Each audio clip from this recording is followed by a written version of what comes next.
तो चलिए बच्चों, मैं आज के इस वीडियो में आपको बताने वाला हूं कि आपका जो मेरिट लिस्ट आ चुका है, फर्स्ट मेरिट लिस्ट, और आपका जिस स्कूल में भेजा गया है और उस स्कूल में जाना चाहते हैं और उस स्कूल में एडमिशन लेना चाहते हैं और वहां पे आपको फॉर्म फिलअप करने के लिए देगा ऑफलाइन, तो उस फॉर्म को कैसे फिलअप करना है तो मैं आपको बता दूँ। अगर फर्स्ट मेरिट लिस्ट आ गया है और आप एडमिशन लेना चाहते हैं तो किसी भी स्कूल में जाइएगा तो सबसे पहले आपको एक फॉर्म दिएगा, जो भी आप लेना चाहते हैं, साइंस वाले बच्चे होंगे या आर्ट्स वाले बच्चे होंगे या कॉमर्स वाले बच्चे होंगे, कोई भी बच्चे होंगे, तो आपको एक एडमिशन के लिए फॉर्म मिलेगा। जैसा कि मेरे आप देख सकते हैं मेरे पास है, यहाँ पे देख लीजिए, यहाँ पे आर्ट्स वाला का है, साइंस वाला का, सब एक ही तरीके से फॉर्म रहता है। ठीक है, यहाँ पे संकाय आपको देखिए संकाय लिखा रहेगा और यहाँ पे खाली स्थान जो है ना अनफिल रहेगा, यानी फिलअप नहीं रहेगा। यहाँ पे याद रखिएगा, यहाँ पे आर्ट्स लिखा हुआ है। ठीक है, लेकिन आप साइंस वाला होइएगा, साइंस वाले कॉमर्स वाले, तो आपको जो भी होगा आपको यहाँ पे खुद से फिलअप करना पड़ेगा। याद रखिएगा, साइंस होगा तो साइंस लिख दीजिएगा, आपका कॉमर्स होगा तो कॉमर्स फिलअप करिएगा। यहाँ पे आर्ट्स है तो पहले से फिलअप है, कोई दिक्कत नहीं है। ठीक है, तो यहाँ पे आपको फिलअप करना पड़ेगा, अगर खाली होगा तो ठीक है, अगर नहीं साइंस वाला है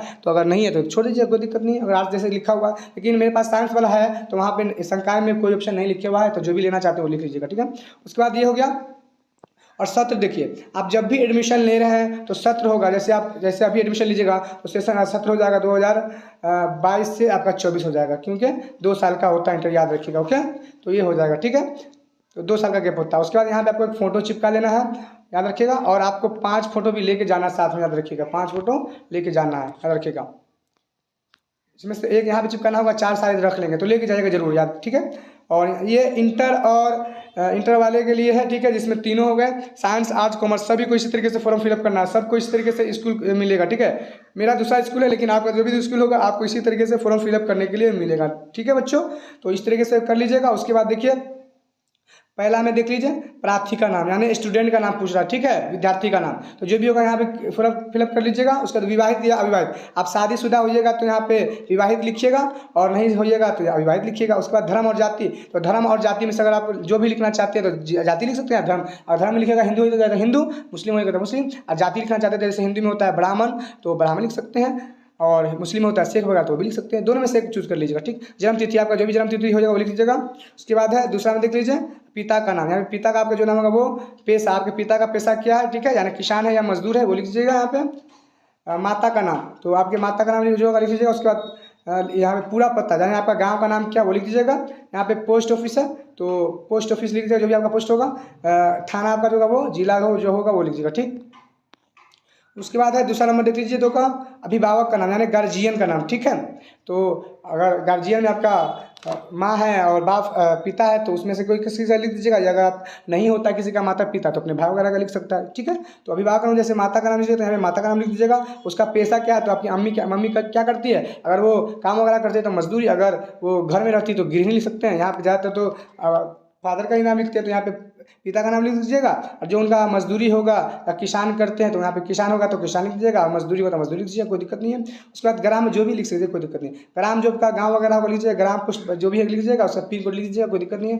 पोस्ट है, थाना है, जिला। देखिए, जरूरी नहीं है कि आप सब अच्छे से भरना, आपको जो भी थोड़ा सा भर दीजिए, एड्रेस वगैरह जहाँ से आपका पूरा का पूरा डिटेल होना चाहिए, गाँव वगैरह का नाम। ठीक है, उसके बाद है संबंध, देखिए प्रार्थी के संबंध, यानी जिस अभिभावक का नाम आपने नाम लिखा, भाई है या माता या पिता, तो उसका लीजिएगा भाई है। ठीक है, जो भी हो याद रखिएगा। उसके बाद तीसरा नंबर अस्थाई पता, जहाँ आप रहना चाहते हैं। ठीक है, जहाँ आपका घर वगैरह होता है ना, बहुत बच्चा क्या करता है कि रहता दूसरा गांव में, आके दूसरे गांव में रहने लगता है, अपना वहीं एडमिशन करा लेता है, तो अस्थाई पता पूछता है जहाँ से आप बिलोंग करते हैं। ठीक है, याद रखिएगा, तो जहाँ के आप रहने वाले हैं तो उस गाँव का नाम लीजिएगा, शहर का नाम लीजिएगा। पत्रालय, पत्रालय मतलब होता है पोस्ट ऑफिस। ठीक है, याद रखिएगा। तो थाना, जिला, मोबाइल नंबर है, ईमेल जो होगा आप तो भर लीजिएगा। उसके बाद है बैंक का नाम, जो भी आपका बैंक का नाम जहाँ भी अपना अकाउंट खोला है वो बैंक का नाम है लिख लीजिएगा इस वाले में। उसके बाद है खाता, यहाँ पे खाता नंबर जो भी आपका होगा वो लिख लीजिएगा। और शाखा मतलब होता है जिस भी बैंक में आपने खुलाया होइएगा अकाउंट वो कहाँ पे है, तो वहाँ अगर जैसे फॉर एग्जाम्पल के लिए मैं खुलाया हूँ महसौल, तो वहाँ का जो भी बैंक हो, मेरा गांव कोई भी रहे, शहर कोई भी रहे तो कोई दिक्कत नहीं है। मैं जहाँ रह के खुलवाना चाहता हूँ तो वहाँ पे जहाँ खुलाइएगा तो वहाँ का शाखा रहेगा, याद रखिएगा। ठीक है, शाखा याद रखिएगा। IFSC कोड, जो भी आपके बैंक का IFSC कोड होगा वो। उसके बाद है 5वां कॉलेज छात्रावास में रहना चाहते हैं अन्य स्थान में निवास में, तो आप लीजिएगा अन्य स्थायी निवास में लिख दीजिएगा, ठीक है। उसके बाद 6 है माता पिता के साथ रहते हैं अन्य अभिभावक के साथ, तो आप माता पिता के साथ रहते हैं तो लीजिएगा माता पिता के साथ, और अन्य अभिभावक तो भाई के साथ जो भी रहना चाहते हैं इसके साथ रहते हैं लिख दीजिएगा, ठीक है। उसके बाद है 7वां नंबर क्वेश्चन, काफ़ी ज़्यादा इंपॉर्टेंट देख लीजिए। उत्तीर्ण परीक्षा का पूर्ण विवरण, यानी आप जो मैट्रिक का पास किए हैं उसमें आपका कितना नंबर आया है, रोल नंबर क्या, सारा विवरण देना है। तो देखिए पहला है और में देखिए परीक्षा का नाम, यानी आपने बिहार बोर्ड से दिया है, बिहार स्कूल ओपन बोर्ड से दिया या CBSE से दिया, तो यहाँ पे लिखना पड़ेगा। जैसे बिहार बोर्ड से लिया होगा तो बिहार बोर्ड पटना यहाँ पे लिख दीजिएगा, अगर CBSE से है तो आप CBSE लिख दीजिएगा, ठीक है। अगर बिहार स्कूल ओपन वाला है तो वहाँ पे लिखिएगा, बिग बॉस वाला होगा तो BO से भी लिख दीजिएगा पटना, ठीक है, इस तरीके से लिख दीजिएगा। और यहाँ पे है ब, देखिए परीक्षा केंद्र, आपने जब मैट्रिक का एग्जाम दिया होगा तो जिस स्कूल से आपने परीक्षा केंद्र जहाँ पढ़ा होगा वहाँ से एग्जाम दिया होगा तो परीक्षा केंद्र का यहाँ पे नाम लिख दीजिएगा, यानी आपके एडमिट कार्ड पे होगा, याद रखिएगा, आपको याद भी होगा। और क्रमांक, यानी आपने के मैट्रिक में कितना रोल नंबर था, क्रमांक मतलब रोल नंबर था, यानी आपने जो एग्जाम दिया था उसमें, ठीक है। उसके बाद आपके क्रमांक जो है आपके एडमिट कार्ड में भी होगा, और आपके जो है इस पे मूल जो अंक पत्र उसमें भी होगा, याद रखिएगा। उसके बाद है वर्ष, आपने कब पास किया था, कब एग्जाम दिया था वो भी यहाँ पे लिखना। वार्षिक या पूरक, यानी आप वार्षिक दिया या पूरक, वार्षिक मतलब होता है कि आपने एक ही फर्स्ट टाइम में ही पास कर दिया, आपने फेल वगैरह नहीं किया, ठीक है, और आपको कंपार्टमेंटल से भी नहीं दिया, ठीक है। तो एक जैसे आपने फेल पास नहीं हुआ तो वार्षिक कर दीजिएगा।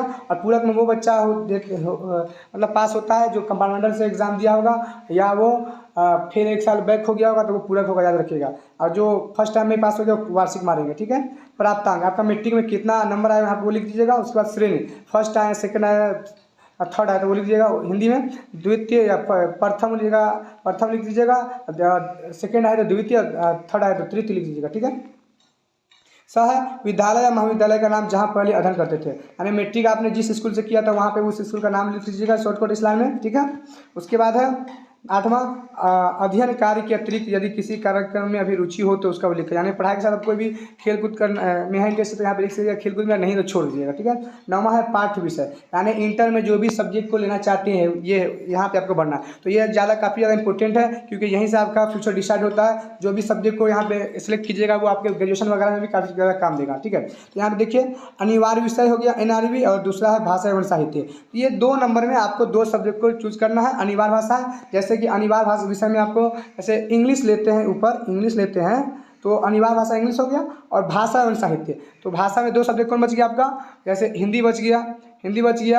अगर मान लीजिए फॉर एग्जांपल के लिए अगर कोई हिंदू बच्चा है तो यहाँ पे अनिवार्य विषय में वो ले लिया इंग्लिश, तो वो संस्कृत भी ले सकता है द्वितीय भाषा में, भाषा एवं साहित्य वाले में, और हिंदी भी ले सकता है, ये बात है, ठीक है। उसी तरीके से अगर ऊपर वो लेना चाहता है हिंदी लेना चाहते हैं तो हिंदी भी ले सकते हैं ऊपर, ठीक है। और नीचे अगर वो हिंदू बच्चे हैं तो वो क्या ले, यहाँ पे संस्कृत भी ऑप्शन बच जाता है उसके पास, और क्या बच जाता है, इंग्लिश भी। तो दोनों में से एक पे लिख लेना, ठीक है। यानी 200 नंबर का होता है सिलेक्ट, जो अनिवार्य होता है दूसरा कॉलम में, ठीक है, याद रखिएगा। और मुस्लिम बच्चा है तो अनिवार्य भाषा में अगर वो लेना चाहते हैं पहला में इंग्लिश, तो उसके बाद सेकेंड ऑप्शन बचता है, उसमें आप वो चाहे तो दूसरे वाले खाना में ये हिंदी ले सकते हैं 100 नंबर का, या उर्दू ले सकते हैं, याद रखिएगा। अगर वो चाहते हैं कि मैं इंग्लिश नहीं लूँ तो यहाँ पे हिंदी ले लीजिएगा, और द्वितीय भाषा में साहित्य वाला में लिख दीजिएगा आपका कौन सा हो गया, बच गया हिंदी के बाद उर्दू ले सकते हैं, ठीक है। यानी 1-2 आपको भाषा लेना है तो 2 आपको सिलेक्ट अनिवार्य तो लेना ही पड़ेगा ऊपर, ठीक है। ये तीनों में से याद रखिएगा, तीनों में से 2, जैसे उर्दू हो गया मुस्लिम बच्चों के लिए, और जैसे हिंदी हो गया नॉन मुस्लिम के लिए, ठीक है, जैसे हिंदी हो गया, और संस्कृत हो गया, और इंग्लिश हो गया, ठीक है। संस्कृत तो हिंदू बच्चे लेते हैं बहुत ज़्यादा करके, तो इस चारों में से आपको जो है 2 को आपको सिलेक्ट करना है, याद रखिएगा।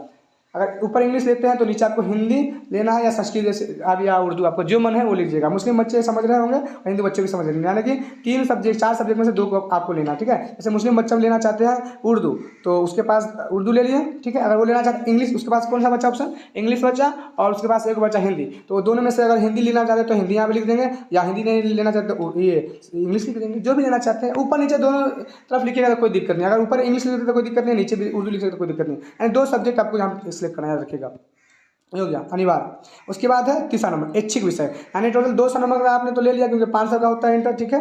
देखिएगा 1-1 नंबर का 100 नंबर का, यानी कि 1-1 सब्जेक्ट। और यहाँ पे है 3rd नंबर कॉलम ऐच्छिक विषय, यानी आप जो लेना चाहते हैं, याद रखिएगा, ओके। तो यहाँ पे देखिए अगर यहाँ पे आपका 3 बच गया तो यहाँ पे हिस्ट्री लेना चाहते हिस्ट्री लीजिएगा, पॉलिटिकल लेना चाहते पॉलिटिकल लीजिएगा, यहाँ पे ज्योग्राफी लेना चाहते ज्योग्राफी लीजिएगा। इस तरीके से बहुत सारा आता है यहाँ पे, ठीक है। बहुत ज़्यादा बुक वगैरह आते हैं, क्या बोलते हैं, सब्जेक्ट आता है, जो भी लेना चाहते हैं वहाँ पे लिख दीजिएगा, ठीक है। अगर जो भी 3 विषय में देखिए, अब वही सब्जेक्ट को सिलेक्ट कीजिएगा जो आपको ग्रेजुएशन में काम कर दें, ठीक है। क्योंकि अगर यहाँ इंटर में जो विषय लीजिएगा ना, वो आपको ग्रेजुएशन में अगर चाहते हैं ऑनर्स करना, तो इसमें सबसे ज़्यादा जो भी अच्छा नंबर आया जिस भी सब्जेक्ट में, उसी से आप अगर चाहते करना ऑनर्स, तो उस सब्जेक्ट को जरूर रखिएगा, इंटर में याद रखिएगा। जैसे आप पॉलिटिकल साइंस से ऑनर्स करना चाहते हैं बीए, तो पॉलिटिकल साइंस को जरूर लीजिएगा, उसके बाद ही दूसरा कोई सब्जेक्ट लीजिएगा, ठीक है। यानी कि जिस सब्जेक्ट से करना चाहते हैं उस पर, ये भी बात आप याद रखिएगा, ठीक है। ये हो गया अतिरिक्त है, यानी अगर आप जो एक्स्ट्रा में सब्जेक्ट लेना चाहते हैं लीजिएगा, नहीं तो छोड़ दीजिएगा। व्यावसायिक विषय वो भी लेना चाहते हो लीजिएगा, नहीं तो छोड़ दीजिएगा। आवश्यक अनुगुलम, यानी कि जो भी डॉक्यूमेंट होता है वो आपको यहाँ पे सेलेक्ट करना है, तो हर एक स्कूल का अलग अलग होता है, ठीक है। कौन कौन से डॉक्यूमेंट लगेगा, डॉक्यूमेंट में तो मैंने पहले ही बता दिया, वीडियो भी बनाया कि आपको 5 फोटो लगेंगे, ठीक है। आपको टीसी लगेगा, यानी प्रत्याग विद्यालय प्रत्याग प्रमाण पत्र लगेगा, ठीक है। आपका मूल प्रमाण पत्र यानी मार्कशीट का जेरोक्स लगेगा, याद रखिएगा। उसके बाद इनोमेशन लेटर, यानी कि आपका जो भी स्कूल में पढ़ा हुआ है, लिस्ट में आया है नाम, वो उसका इनोमेशन लेटर निकलवा के, ठीक है। और आपने जब प्रिंट फर्स्ट टाइम एडमिशन के लिए ऑनलाइन करवाई होगा, तो वो वाला प्रिंट होगा जो भी आपने स्कूल सेलेक्ट किया होगा 10, ठीक है, 10-11, तो वो उसका साथ में ले लीजिएगा। और उसके बाद आधार कार्ड भी ले लीजिएगा, बैंक पासबुक वगैरह का भी करा लीजिएगा, हो सकता है स्कूल वाला डिमांड करे, तो सबको लेके जाएगा, याद रखिएगा, ओके। तो ये सब चीज़ें थी। और उसके वाला कार्यालय प्रयोग के लिए, तो इसको आपको छोड़ देना, ठीक है। तो ये इंटर, कॉमर्स और आर्ट्स वाले सभी के लिए इसी तरीके से फॉर्म फिलअप होता है, ठीक है। ये हमारा दूसरा स्कूल का, आपके स्कूल में भी इसी तरीके से फॉर्म फिलअप होगा। और यहाँ पे दिनांक है, जो भी दिनांक को लीजिएगा, यहाँ दिनांक आपको लिखना है, ठीक है। तो आई होप आप लोग मेरी बात समझ गए होंगे, ठीक है। तो मिलते हैं अगले वीडियो में, जब तक कि आप सभी का धन्यवाद।